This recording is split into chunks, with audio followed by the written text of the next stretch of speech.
Hey family, how are y'all doing? It's your girl Hilda's Mood.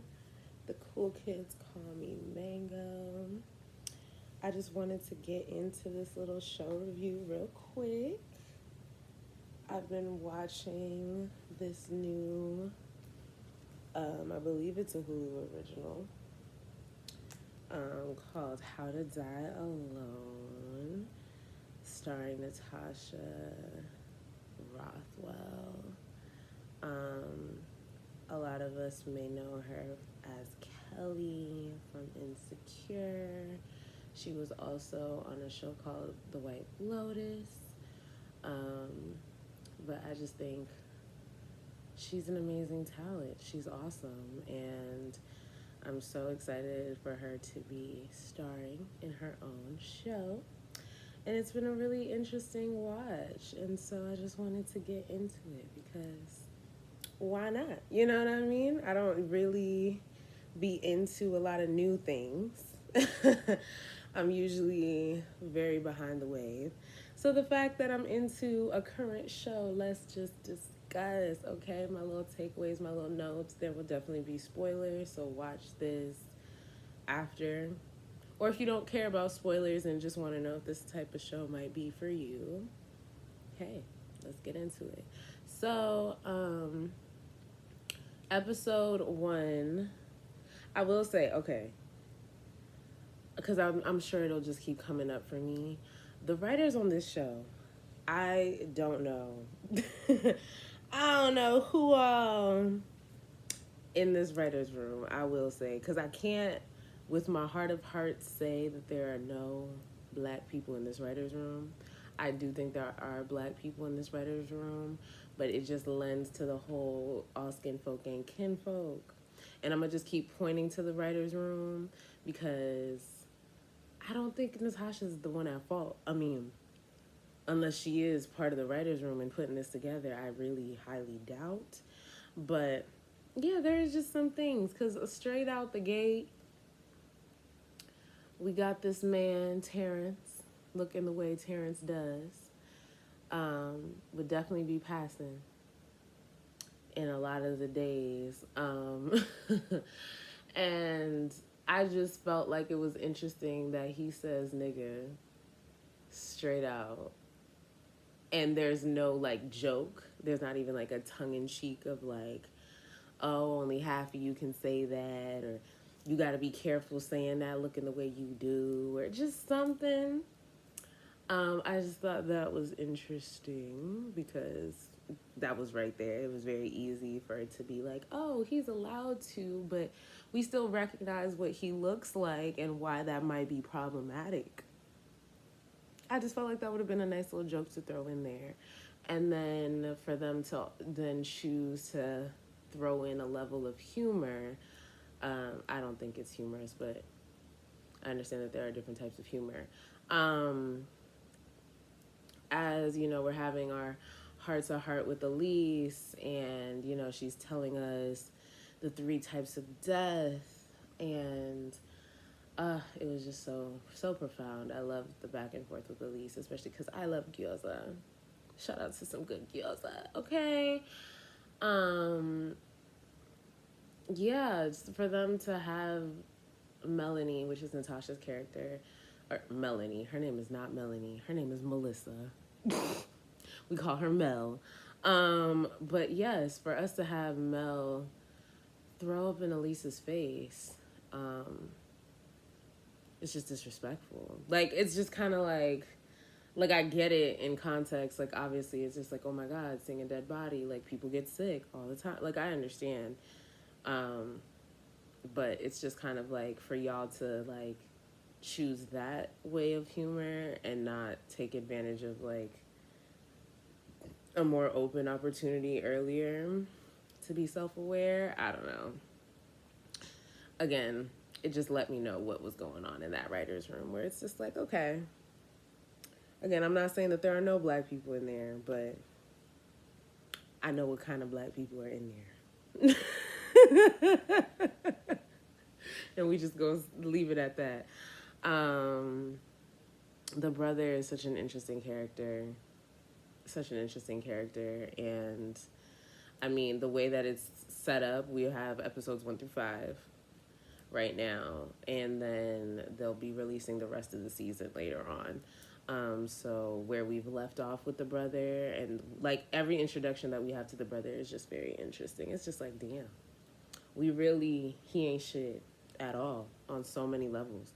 But I loved that the song placement, the music placement, like I really am grateful. And I mean, I'm not to say that like Issa is the one and only, but she really did have these people stepping their game up before Insecure. I don't know that y'all were taking that as seriously as y'all do now. So having Let's Go with episode 1 was good for me, near and dear to my heart. I at least let me know that whoever's in music selection and music placement for this show, I see you, you see me. You know what I mean? That's at least how I feel, and that is your job. I loved episode 2 and just talking about like what is necessary to fly. Like I literally wrote it in my tweets, you know what I mean? Lift, thrust, weight, and drag are all necessary, and that the opposing forces balance each other. Lift equals gravity or weight, and thrust equals drag, and that you need both of these forces, all four of them, in order to fly. Because flying is not just the propelling and the opposing, but also, you know, balancing it on the other force side as well. So I loved that part. And I love the way that this show does the whole like lesson making, you know what I mean? Because it is a feel good, it is, you know, a comedy type of vibe. And obviously we're learning lessons with every episode, and they're doing a great job with it.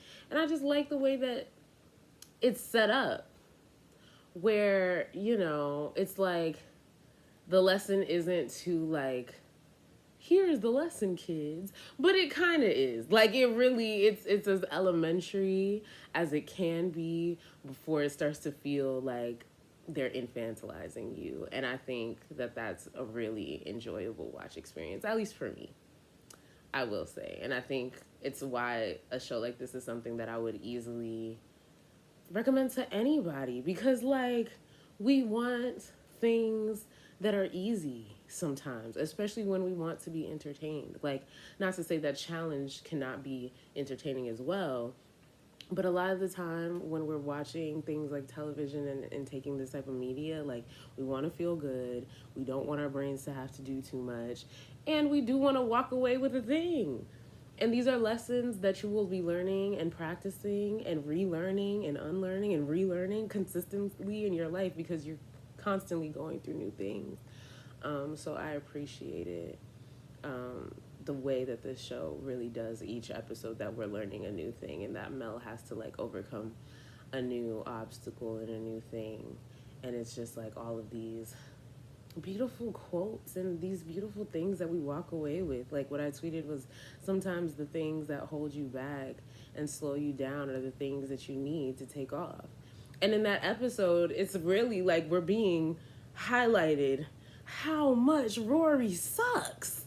Like how much Rory sucks, which is Mel's best friend, is being highlighted so amplified.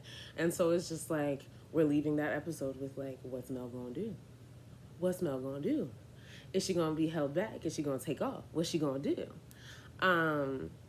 And so it's wonderful, because then we're relieved in the next episode that we all are on the same page, that Rory sucks and that we need to move forward. And then we get a little more backstory into Alex and the whole Alex thing. I'm not even gonna lie to you, like I don't even know what I want from her and Alex, because I do think that it's important for us to recognize, like, hey, the one that got away and they really loved us and we were just scared, you know what I mean? I ain't ever had that experience before myself, but it's important to be able to like recognize that if you have and reflect on it and know all the things. And we're human. You're gonna have the feelings of regret, and it's just like I wish. And if given the opportunity, it would be different, all the things. So I do like the backstories of Alex and stuff like that. But I do like also that it's not really like this whole like we're winning Alex back, like we're winning Alex back. Like that is not what we're doing. And I appreciate that so much. I just love that that is not the tone. Like there is like the undercurrent of like, are we, will we, won't we? I don't know. We're rooting for it. But at the same time, it's just like, even if we don't, like, it's okay. It's okay. Especially, obviously, they're setting up for some mess with Terrence. So, yeah. And then they threw in my girl, LaKaylee, a 47. Again, music selection. I'm going to look that up. I'm going to look it up who's in charge of choosing the music for this show, because you're making my heart really happy. LaKaylee 47 is one of my favorite artists of all time, and I just believe that, you know, she deserves all the things. So the fact that she was on the soundtrack for season 1 of How to Die Alone, get your things, baby girl. Okay. It's funny that Rory's a Leo, and I'm gonna just leave it at that. I'm not even gonna get any more deeper than that.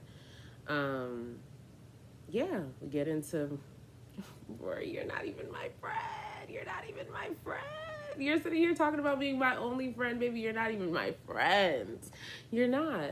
And I love that we really get into what that contrast of a half-ass, I feel obligated and I don't really want to and my heart's not in it type of support with like genuine love and support that she's getting from the girldom. Shout out to the girldom. Her friend group is pretty cute.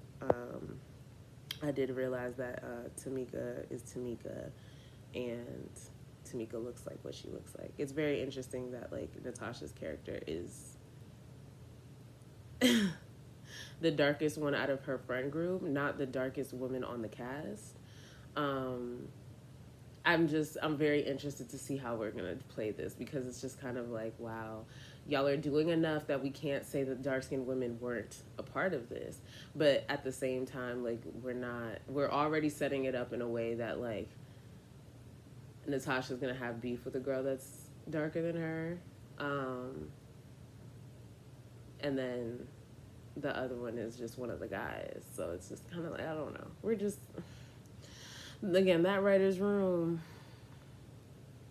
is very interesting. I see you guys. I see y'all. Like,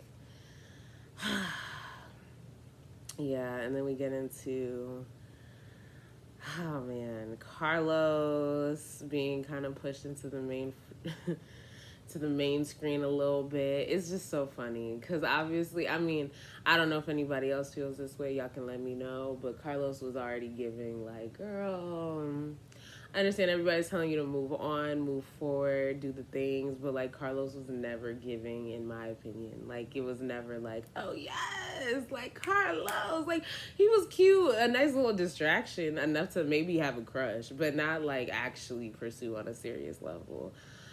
So I'm glad that like died. Like, I'm glad that like happened and died. There's not going to be no circling back. There's no questions. Because this Carlos thing was going to piss me off. I'm not going to hold you if it lasted for much longer.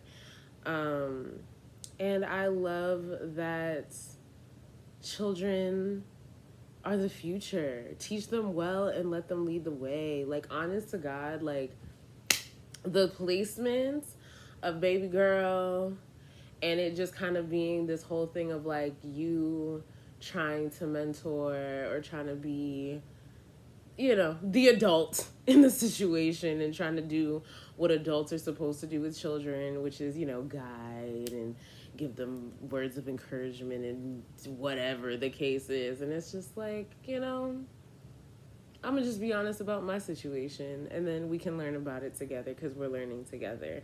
And I think that was just so great because I'm here for the babies. Youth advocacy. is just so important. And I just love the way that the child was able to, one, be found and be okay, because that was already a crazy scenario for the child to be lost in unaccompanied minors. Wild. Um, but for her to really be the saving grace and really like, it's okay, Mel. You're doing your thing and you're doing you, and the whole Roomba thing. Oh, another thing with Terrence. Okay. And I've said this, and and this is why I can't even, I don't even have my notes in front of me. I ain't gonna forget. Because with Terrence, when he's sitting here talking about, oh, he don't share his food, he don't share his food, he don't share his food. I don't give a fuck. I've always said that people that don't share their food, when you care enough about somebody, you will share it. You will. You might not like it. It might not be what you're like. It's not ideal for you. It's not your default setting to open up and share with people. But best believe, when you care enough about a person, you're going to share with them. You're going to share your food with them. And so I've always felt that, especially in a dating level. If I had any dating advice to give anybody ever, if somebody's not sharing their food with you, they do not care about you. Not that deeply.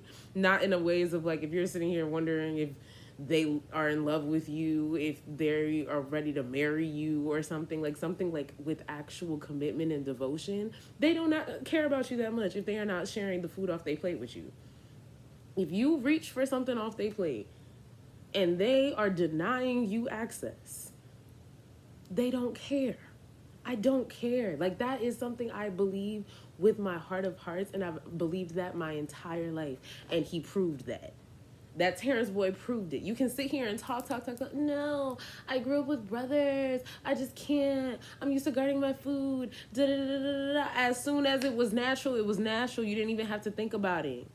You didn't even have to think about it because you care about that person.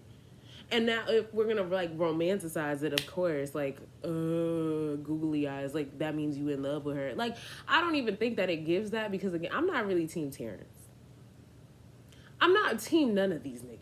I definitely want us to do better than Insecure. If anything, like, let Mel end this season on her boss bitch shit, and you know what I mean, we can fall in love with somebody new next season. Alex can go ahead and get married. It's okay. You fucked up with Alex, and he's gonna get married and live a happy life with somebody else. It's fine. But also, I guess they're leaving a lot of space with this Alex character, because for him not to even talk about Mel to his ex until later on, it was just, why are you like this? Like, why are y'all doing this? But he do love Mel a lot, so maybe it's gonna happen. Maybe it's Alex and Mel. If I'm rooting for anybody out of all of the people, it's definitely Alex and Mel, obviously. They're the happiest and healthiest and most meant for each other, for real, for real. But other than that, like, if it's not gonna be like something that actually makes sense and not just breaking into his wedding and shutting the whole thing down on some nonsense, because that's just gonna be nonsense. Like, I don't believe that you should ever base a relationship off of nonsense like that. But if they can amicably and healthily find their way back to each other, I'm not anti Alex and Mel. I just don't want it to be something ridiculous, because Mel is doing a lot of maturing and she's doing a lot of great work, and fuck these niggas. Period. So yeah, I'm really enjoying How to Die Alone. I think it's really interesting, especially, Black girls. A lot of us are by ourselves, single, doing our own things, figuring our lives out. So I am appreciative to see a situation similar to that on the TV, see it in media and portrayed in a cute, nice little way. Of course, notes, things could be so much better. Like the Percocets thing. That whole little thing with Percocet, like, that was just so weird. It was weird. I just couldn't understand. Like, I was like, what? Has anybody that is writing this ever been on a Percocet before? Or is this what you feel like the Migos think that you, like, is this what you think that the Migos think that they feel like when they're taking Percocets? Like, that's what it gave. Like, it gave, like, you're sitting here listening to, like, the most popular song that you've ever heard mention a Percocet and, like, trying to make it a skit and trying to make it a thing. You're trying to make fetch happen, and it's really ugly. Like, I don't know. That was just, again, writer's room. Writer's room. I am looking at y'all crazy. I'm not gonna hold you. For the love of Natasha is why we are here, or at least why I'm here. I don't know about everybody else. I can't speak for nobody else. But that's why I'm here. I'm having a pretty good time. There's just a lot of, I'm side-eyeing a lot.